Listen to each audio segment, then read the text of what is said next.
Hello, this is the United States of America. And I want to give an update on Hurricane Fiona that has hit Puerto Rico. It is now a Category 2, and it smashed through Puerto Rico early Monday with pounding rain and mudslides, catastrophic flooding, power outages everywhere, swept across the entire island. More than 1,000 water rescues were performed, and more are underway. Even as the storm made landfall in the Dominican Republic, it continued to slam Puerto Rico. The National Weather Service in San Juan urged residents to move to higher ground immediately. There's heavy rainfall and catastrophic flooding. It's continuing across almost all of Puerto Rico. The Aqueduct and Sewer Authority said almost 800,000 customers were without drinking water. Oh no! All this flooding but no drinking water. The entire power grid across the U.S. territory of 3.2 million people went down. Means nobody has power. Only a small fraction had regained power on Monday, and power distribution company warned that it would take several days to fully restore power. Oh my! The lands are saturated, rivers are overgrown, areas are flooded, and streets are still impassable. Parts of the island are still healing from the battering wrought by Hurricane Maria 5 years ago, and more than 3,000 homes still have blue tarps for a roof. They could get up to 30 inches of rain before the storm rolls out of the area late today. Oh my goodness, these rains will continue to produce life-threatening and catastrophic flooding along with mudslides and landslides across all of Puerto Rico.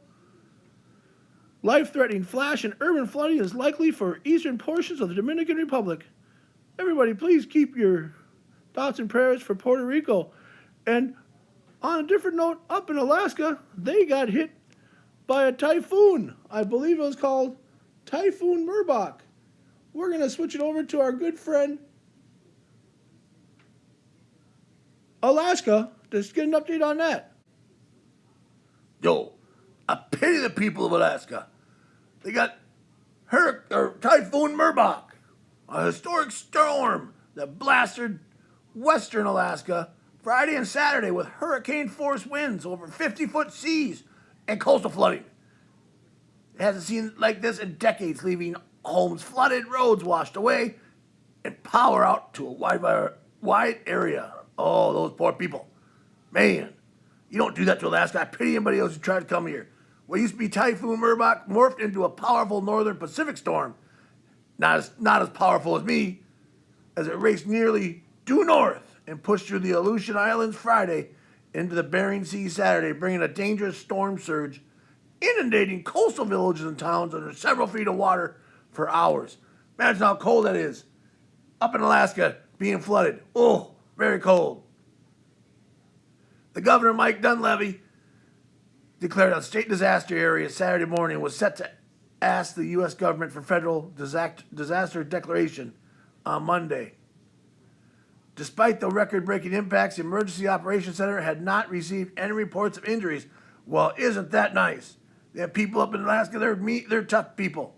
As the storm weakened and passed into the Arctic, towns and villages along the Bering Sea began cleaning up debris that had washed ashore. Pew! Dozens of homes and buildings were flooded as the Bering Sea pushed inland and several roads left damaged. In Nome, where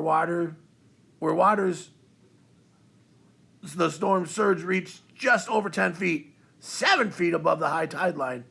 High waters carried debris into the Snake River Bridge, causing damage to the bridge. Oh, don't want to go riding on that bridge. And water levels and Unalakleet peaked just over 13 feet Saturday morning, about 9-10 feet higher than tide line, reaching one of the largest peaks on record. But you know what? You think this is bad? Down in Mexico, they had a major earthquake. Let's send it down to our friend Mexico. Oh, this is Mexico. Thank you, my friend Alaska. Yes, today, Monday, September 19th, we had a 7.6 magnitude earthquake that shook the west coast of Mexico. Coincidentally, on the same day that two previous major quakes had rattled the country years before. While there's no immediate reports of major damage, I'm sure there's going to be a lot. 7.6 is a very strong earthquake. One person was killed in the port city of Manzanilla, Colima, when a wall at a mall collapsed. Oh, that poor person. The U.S. Tsunami Warning Center said a tsunami was possible along parts of the Mexican coastline within about 200 miles of the quake epicenter. But there was no threat for the U.S. West Coast, including California and Hawaii. The USGS said the quake was centered 23 miles southeast of Aquila, near the boundary of the Colima and Michoacan states, and at a depth of 9.4 miles. It was 9.4 miles in the ground.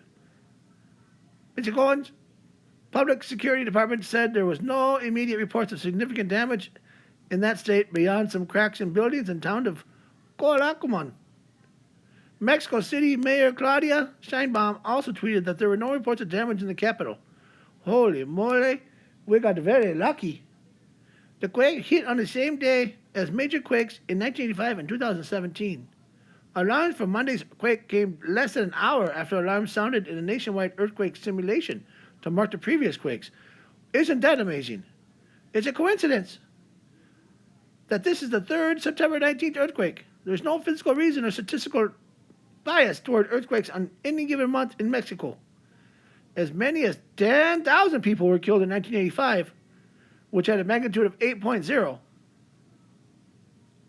The 2017 quake, which had a magnitude of 7.1, killed about 370 people and caused heavy damage in the Mexican state of Puebla and Morelos.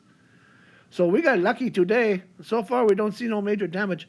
So let's pray for the people who are in the middle of all this and all the other people in Alaska and Puerto Rico. Thank you for watching, and don't forget to tell your friends and family to subscribe to Minnesota and Oregon. Ciao. See ya. Adios.